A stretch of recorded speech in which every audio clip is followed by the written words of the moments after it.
Hello everyone, welcome back to my channel Wangshan and fiction with Fujoshi. तो कैसे हो आप सब? आई होप कि आप सब अच्छे होंगे। तो मेरी बहुत पुरानी स्टोरी माय हंगवांग जुन के मैं आज नेक्स्ट पार्ट को लेकर आई हूँ। इस स्टोरी को मैंने लगभग 6 या 7 दिन पहले या फिर उससे भी पहले शेयर किया होगा आपके साथ, और इसके बीच में मैं इसका कोई पार्ट नहीं लेकर आ पाई क्योंकि उसका रीज़न मैंने कम्युनिटी पर शेयर कर दिया था। अगर आप लोगों ने देखा होगा तो आपको पता होगा। तो आज मैं फिर से इसका एक न्यू पार्ट लेकर आई हूँ। एंड मैंने फर्स्ट पार्ट में कहा था कि ये इसका लास्ट पार्ट होगा, लेकिन ये इसका लास्ट पार्ट नहीं होगा, ये इसका सेकंड पार्ट होगा, या फिर ये स्टोरी थर्ड पार्ट में ख़त्म होगी। गाइस, मैं पहले बता दूं कि मैं लॉन्ग पार्ट नहीं बना सकती। अभी के लिए मैं सिर्फ शॉर्ट पार्ट ही बना सकती हूँ, और हर एफ में यही आने वाला है। मैं जो पहले एफ शेयर कर रही हूँ, मेरा फॉलोइंग ओवर हार्ट, उसका भी मैं 20 मिनट का भी वीडियो बहुत मुश्किल से बना पा रही हूँ। तो प्लीज़ लॉन्ग पार्ट की उम्मीद मत करना, लेकिन आई प्रॉमिस कि वीडियो रोज़ आएगा, और मैं अपनी सभी जो बाकी स्टोरीज है उनको कंटिन्यू करूँगी और कंप्लीट करूँगी। एंड मेरे पास एक हॉरर स्टोरी है, अगर आपको सुनना है तो प्लीज़ कमेंट में मुझे बता देना। ये स्टोरी जानी होने वाली है, और इसमें सिर्फ जानी ही नहीं बल्कि बहुत सारे और भी ज़्यादा कैरेक्टर होंगे, और जिसको बीटीएस पसंद है इसमें कैरेक्टर बीटीएस भी होने वाली है, और ये बहुत ज़्यादा हॉरर स्टोरी है। जब मैंने इसे पढ़ा तो सच में ये इसकी ऑथर ने इसको बहुत अच्छी तरीके से लिखा है। और मेरे पास एक और स्टोरी है।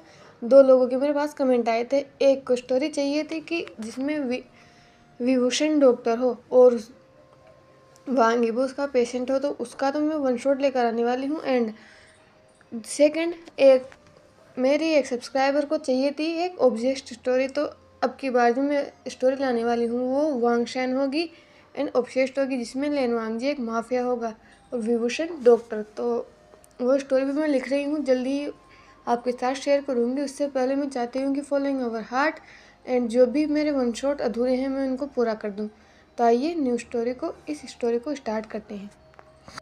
प्रीवियस पार्ट में हमने देखा था कि फाइनली सबकी मदद से पेट्रियार्क ने वेनरूहान को मार दिया था, और उसके बाद चूँकि वीसेक्ट वेनसेक्ट से सबसे क्लोज पड़ता है, इसीलिए सभी लोग वीसेक्ट में चले गए थे। और उसके बाद वो लोग लगभग शाम को वीसेक्ट गए थे, इसीलिए सभी लोग सब आराम करने के लिए अपने रूम्स में चले गए थे, क्योंकि सभी लोग थके हुए थे, बहुत सारे लोग इंजर्ड थे, उन लोगों को मेडिकल ट्रीटमेंट की ज़रूरत थी, इसीलिए सब लोग अपने कमरे में चले गए थे, और उनको उनका जो मील था उनके रूम्स में ही भेज दिया गया था। वहीं लेन क्लेन भी थक गया था, वांगजी भी बहुत ज़्यादा थक चुका था, इसलिए वो भी अपने रूम में चला गया। और जैसा कि गुसू के लोगों की आदत है, 9 बजे के ही वो लोग सो भी चुके थे। अब नेक्स्ट मॉर्निंग हो चुकी थी। सब लोगों को लगता था कि ब्रूल माउंट्स या जो वीसेक्ट है वो बहुत ज़्यादा बदसूरत है। ब्रूल माउंट्स में हीलिंग पेट्रियार्क पता नहीं क्या करता है, वो सिर्फ रिसेंटमेंट का यूज़ करता है, और ब्रूल माउंट्स के अंदर कुछ भी नहीं होगा, सिर्फ सूखे खेत होंगे, सूखे पेड़ पौधे होंगे। लेकिन ऐसा कुछ नहीं था। जब सुबह सभी लोग अपने अपने रूम से बाहर आए तो उन्होंने हीलिंग वीसेक्ट का जो नज़ारा देखा, उसे देखकर वो सभी लोग मिसमराइज थे, क्योंकि चारों तरफ ग्रीनरी थी एंड फील्ड्स थी, खेत थे चारों तरफ, जिनमें अलग अलग प्रकार की फसलें उगी हुई थी, सब्जियां उगी हुई थी, एंड वहाँ पर बहुत सारे फ्रूट्स के ट्री भी थे। और ये देखकर सभी लोग मिसमराइज थे। वहाँ पर छोटे छोटे बहुत सारे एनिमल्स थे, जैसे रेबिट्स और भी जो बहुत पेट रखने के काबिल होते हैं, वैसे एनिमल्स थे। एंड वहाँ के लोग जो थे वो भी वेल मैनर्ड थे, एंड उनके कपड़े देखकर कोई भी नहीं कह सकता था कि यहाँ का राजा या फिर यहाँ का जो सेक्ट लीडर है वो रिसेंटमेंट का यूज़ करता है, क्योंकि आज तक कल्टिवेशन वर्ल्ड इस बात का ही साक्षी रहा है कि जो भी बुरी रिसेंटमेंट एनर्जी को यूज़ करता है वो बुरा होता है। उसे कोई फ़र्क नहीं पड़ता कि उसकी जनता क्या करती है, उसे बस फ़र्क पड़ता है कि वो कैसा है। लेकिन यहाँ पर पेट्रियार्क ने सबको समान रखा था, और यहाँ के लोग सच में बहुत खुश लग रहे थे। उसके बाद सभी कल्टिवेशन वर्ल्ड वाले लोगों ने सबके साथ बैठकर ब्रेकफास्ट किया, और उसके बाद अब जिनसेक्ट पर चर्चा होना स्टार्ट हो चुकी थी, क्योंकि जिनगोंगशान ने उन्हें धोखा दिया था। सभी लोग चाहते थे कि वो जिनसेक्ट पर हमला करे। जब वो वेन रूहान को मार सकते हैं तो जिन गोंगशान को मारना उनके लिए ज़्यादा बड़ी बात नहीं है, क्योंकि जिन गोंगशान सिर्फ अमीर ही है, उसकी कल्टीवेशन इतनी भी अच्छी नहीं है। वो बस अपने पावरफुल सैनिकों की वजह से ही जिनसेक्ट का लीडर है। लेकिन इस पर यीलिंग पेट्रियार्क ने मना कर दिया और उसने कहा कि भले ही जिन गोंगशान ने उनके साथ ये सब किया हो, लेकिन जो और जिनसेक्ट के लोग हैं उन्होंने उनकी मदद की है। यहाँ तक कि जिन गोंगशान के बेटों ने भी उनकी मदद की है। उन्हें कोई हक नहीं बनता कि वो जिन्स के मासूम लोगों को चोट पहुँचाएं। अगर वो लोग जिनसेक्ट पर हमला करेंगे तो जिन गोंगशान के साथ साथ जितने भी मासूम लोग जिनसेक्ट में रहते हैं उनको भी सफ़र करना पड़ेगा, और उन्हें ऐसा नहीं करना चाहिए, क्योंकि जिन गोंगशान के बड़े बेटे जिन जिशुआन और छोटे बेटे जिन गुंगायो और उसकी बेटी जिन मियाम्या ने उनकी मदद की थी युद्ध में, और उन्होंने बहुत बड़ी मदद की थी, तो वो उनके लिए कुछ तो कर ही सकते हैं। इसीलिए वहाँ पर फैसला लिया गया और पेट्रियार्क की इस बात से सभी लोग इम्प्रेस भी थे, क्योंकि ये फैसला बहुत ही न्यायिक था। ये बात सही थी कि उन्हें जिनसेक्ट पर हमला नहीं करना चाहिए। उन्होंने फैसला लिया, उन्होंने जिन गोंगशान को अब सेक्ट लीडर के जो पद था उससे हटा दिया और अब नया सेक्ट लीडर जिन जिशुआन को बना दिया गया था। लेकिन उसे भी वार्निंग दी गई थी कि अगर वो भी अपने फादर के कदमों पर चलेगा तो उसे भी वैसे हटा दिया जाएगा जैसे जिन गोंगशान को हटाया गया है। और पूरे कल्टीवेशन वर्ल्ड अगर मिल जाए तो उनके लिए जिन जिशुआन को हटाना मुश्किल नहीं था। इसीलिए उसे पहले ही वार्निंग दी गई थी और जिन जिशुआन ने भी वादा किया था कि वो अपने फादर की तरह रेकलेस नहीं होगा। वो अपनी जितने भी लोग हैं, अपनी प्रजा है, उनका ध्यान रखेगा और सबके साथ ठीक से बिहेव करेगा। इसी के बाद अब सभी लोग धीरे धीरे अपने अपने सेक्ट्स के लिए निकल चुके थे, क्योंकि उन्हें यीलिंग सेक्ट में रुके हुए 2 दिन हो चुके थे और सबके पास अपने अपने सेक्ट्स थे, अपने अपने लोग थे, उन्हें भी अपनी ड्यूटीज़ को पूरा करना था। इसीलिए अभी सभी लोग अपने अपने सेक्ट्स के लिए निकल चुके थे और लास्ट में अब लेन क्लेन बचा था। लेन क्लेन वालों ने पेट्रियार्क को बो किया और पेट्रियार्क ने भी फुल रिस्पेक्ट में सबके सामने बो किया। पर अचानक ही लेन चिंगेजुन ने वीइंग को देखा, पेट्रियार्क को देखा और उसके पास आए। उसने उसके सर को पेट किया और फिर उससे जाने की अनुमति लेकर वो लोग चले गए। इस एक्शन से चिरेन, लेन ई और लेन हुआ तो शौक नहीं थे, लेकिन दोनों लेन ब्रदर शौक थे, क्योंकि उनके फादर की आंखों में अफेक्शन देखा था जो कि नॉर्मल नहीं था। उनके फादर किसी को भी आसानी से अपना अफेक्शन दिखाते नहीं हैं, लेकिन पेट्रियार्क के लिए, इसीलिए दोनों ट्विन जेड शौक थे। और फाइनली अब लेन क्लेन वहाँ से जाने लगा था। पेट्रियार्क अभी भी गेट पर ही खड़ा था और जाते हुए लेन वांगजी की बैग को देख रहा था। वो बस अपने मन में मुंबल कर रहा था कि पलट जाओ, एक बार तो पलट जाओ लेन वांगजी। और मन में वो यही बस चेंट किए जा रहा था कि बस एक बार पलट जाओ। और लास्टली जब वो लोग विसेक्ट के बाहर निकलने ही वाले थे तब फाइनली लेन वांगजी पलटा और उसने पेट्रियार्क की तरफ देखा। और ये देखकर पेट्रियार्क के फेस पर इतनी बड़ी स्माइल थी, उसे देखकर कोई ये कह सकता था कि ये पागल हो चुका है। और सच में अभी वेंचिंग और वेनिंग जो पेट्रियार्क के पास ही खड़े थे वो भी उसे ऐसे ही देख रहे थे जैसे पता नहीं उन्होंने क्या देख लिया हो। लेकिन फाइनली लेनसेक्ट वहाँ से जा चुका था। अब उस इंसिडेंट को हुए लगभग 1 महीना हो चुका था और इस 1 महीने में बहुत कुछ बदला था। और बदला था हमारा सेकंड जेड, वो सेकंड जेड जो एक भी गलती नहीं करता। घुसू का सेकंड जेड अपनी ब्यूटी और कामनेस के लिए जितना मशहूर है उतना ही वो अपनी कल्टीवेशन और अपनी परफेक्टनेस के लिए मशहूर है। लेकिन अभी ये सेकंड जेड बहुत ज़्यादा गलतियाँ कर रहा है, लगभग अपने हर काम में वो गलती कर रहा है। और यही देखकर उसकी फैमिली वाले थोड़े से परेशान हैं, क्योंकि वांग जी का बिहेवियर भी थोड़ा सा अलग होता जा रहा है। वो पता नहीं क्या करते करते ही क्या करने लग जाता है। वांग जी खुद भी फील कर सकता है कि पता नहीं उसके दिमाग में क्या चल रहा है। वो जो भी करने जाता है वो ख़राब भी हो जाता है। इसीलिए उसने डिसाइड किया था कि आज वो थोड़ी देर काई टाउन में घूम कर आएगा जिससे उसका दिमाग शांत रहे। और यही सोचकर सेकंड जेड अब काई टाउन जा चुका था। वो किसी छोटे बच्चे की तरह चारों तरफ उन स्टॉल्स को देख रहा था जो लगी हुई थी, जिस पर बहुत सारे लोग अपनी अपनी चीज़ें सेल कर रहे थे। और वांग जी उन्हें बस देख रहा था। वांग जी बचपन से ही गुस्से में बड़ा हुआ है और यहाँ आना उसके लिए नॉर्मल बात है, और उसे शुरू से ही इस मार्केट की ब्यूटी बहुत ज़्यादा पसंद है, ये यूनिक है।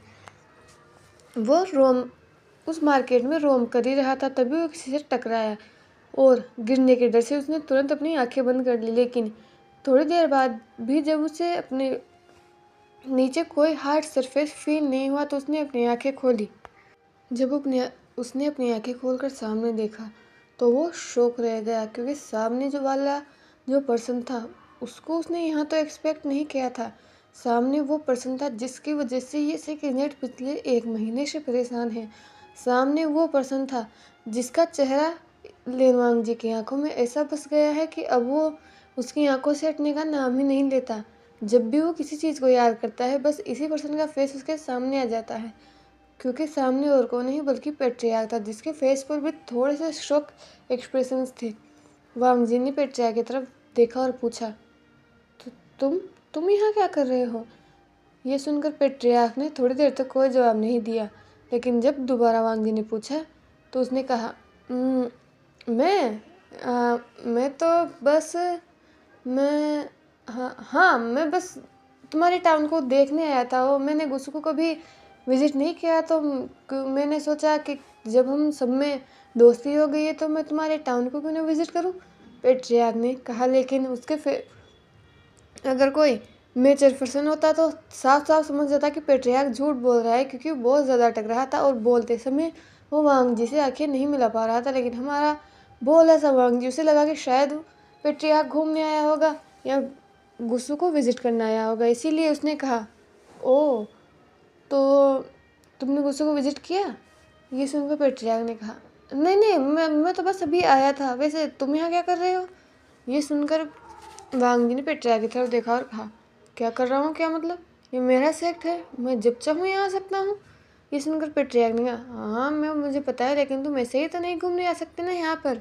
ये सुनकर वांग जी चुप हो गया। अब वो उसे कैसे बताए कि वो यहाँ इसलिए तो घूमने आया था क्योंकि इस पर्सन ने उसे तब से परेशान करके रखा है, तब से उसने पहली बार देखा था, और अब इसे कैसे बताए।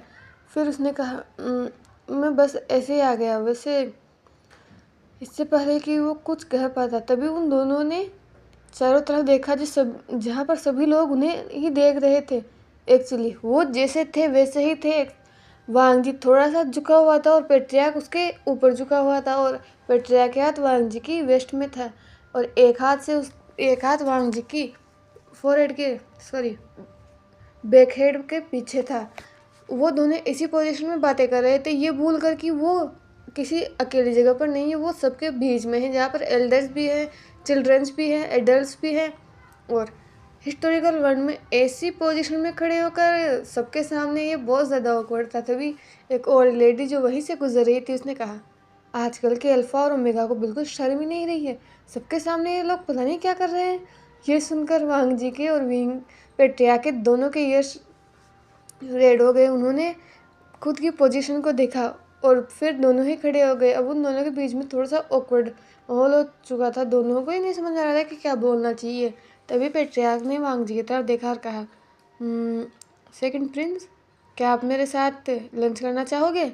ये सुनकर वांग जी को भी नहीं पता था कि उसे क्या करना चाहिए, उसने बस नोट कर दिया। उसके बाद वो दोनों एक इन में लंच करने के लिए चले गए, और लंच करने के बाद पेट्रियार्क ने वांग जी को उससे गुस्से विजिट करवाने के लिए कहा, और वांग जी ने भी बस एक्सेप्ट कर लिया। और ये यही नहीं रुका, लगभग 1 से ज़्यादा हफ्ते तक वो लोग ऐसे ही मिलते रहे।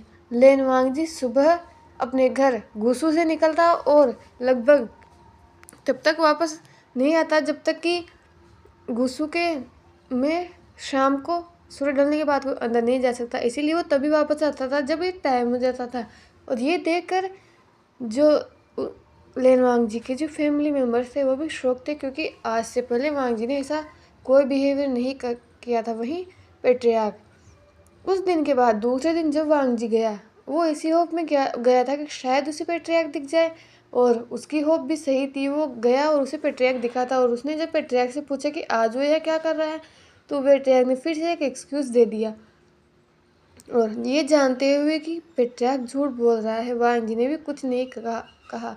और अब ये उनका रोज़ का हो चुका था। वो लोग रोज़ मिलते और पूरा दिन एक दूसरे के साथ स्पेंड करते। इस बीच उन्होंने एक दूसरे को बहुत ज़्यादा जान लिया था, लेकिन वांग जी अभी तक एक बात नहीं जान पाया था, वो था यीलिंग पेट्रिया का रियल नाम।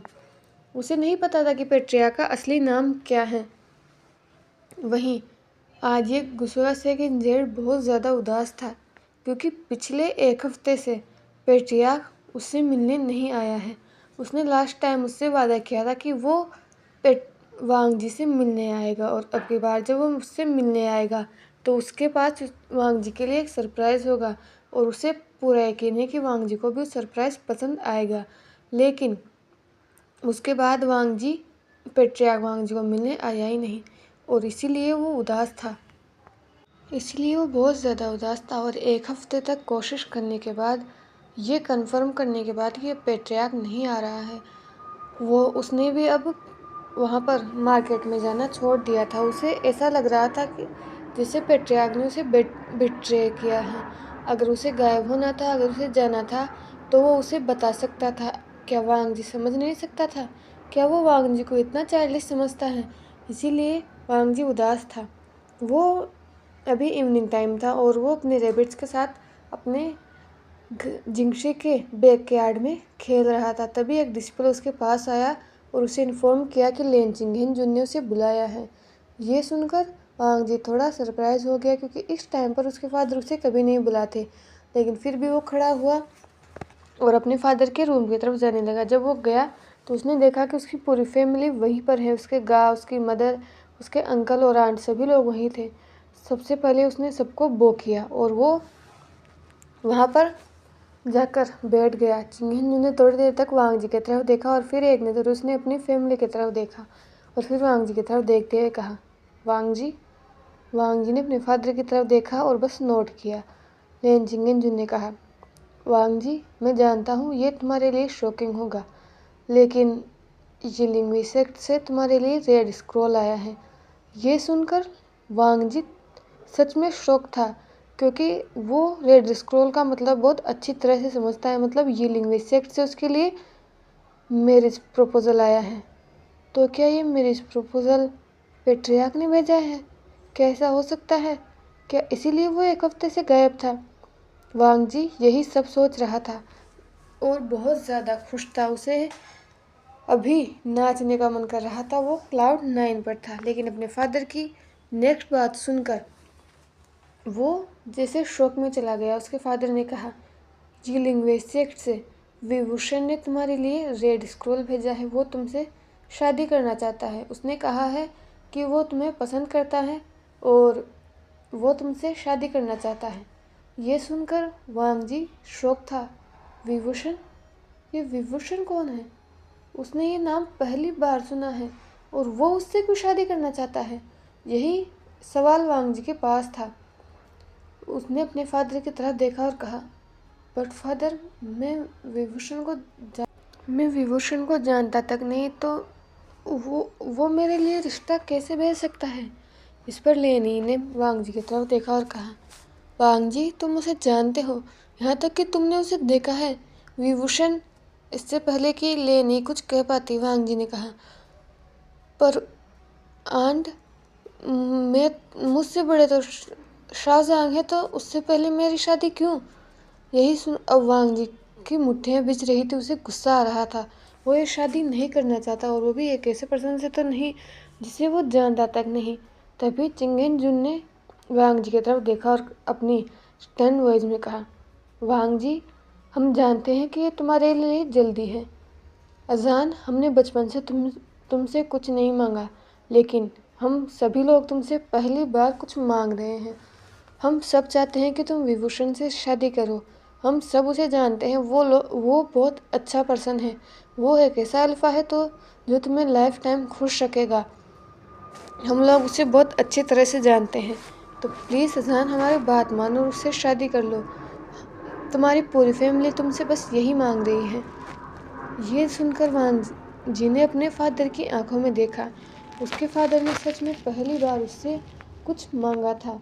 और आखिर वो एक ऐसे पर्सन के लिए क्यों रहे जिसने उसे बिट्रे किया है, जिसने उसे बताया तक नहीं कि वो पिछले 1 हफ्ते से कहाँ है। और वैसे भी वो उसे फ़र्क ही क्या पड़ता है पेट्रिया के होने या ना होने से। बट ये विभूषण कौन है और वो उसे कैसे जानता है।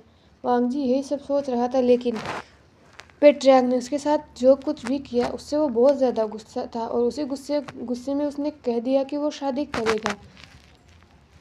और ये सुनकर पूरा लेन फैमिली बहुत खुश थी। उसके बाद वांग जी उठता है, उन सबको बो करता है और अपनी जिंक्शन में जाता है। वांग जी ने गुस्से में वहाँ कह तो दिया था कि वो शादी करेगा, लेकिन जैसे ही वो अपनी जिंक्शन में आया वो बस उस दरवाजे के सहारे नीचे बैठ गया और उसने अपने दोनों घुटनों को अपनी चेस्ट से लगा लिया और उसकी आंखों से आंसू बह गए। तो हे एवरीवन, आज के लिए बस इतना ही। प्लीज़ कमेंट में बताना कि आपको ये एपिसोड कैसा लगा एंड आपको क्या लगता है कि ये विभूषण कौन है और क्या मारवांग जी सच में पेट्रियार्क से प्यार करने लगा है। अब आपको नेक्स्ट पार्ट कैसा चाहिए तो आप मुझे कमेंट में बता सकते हैं। और आप प्लीज़ मुझे बताना कि आपको क्या हॉरर स्टोरी सुननी है। ये मेरी पहली हॉरर स्टोरी होने वाली है और सच में मुझे बहुत पसंद है और आई होप कि आपको भी पसंद आएगी। तो प्लीज़ कमेंट में बताना अगर आपको ये स्टोरी चाहिए या नहीं। तब तक के लिए थैंक यू फॉर वॉचिंग।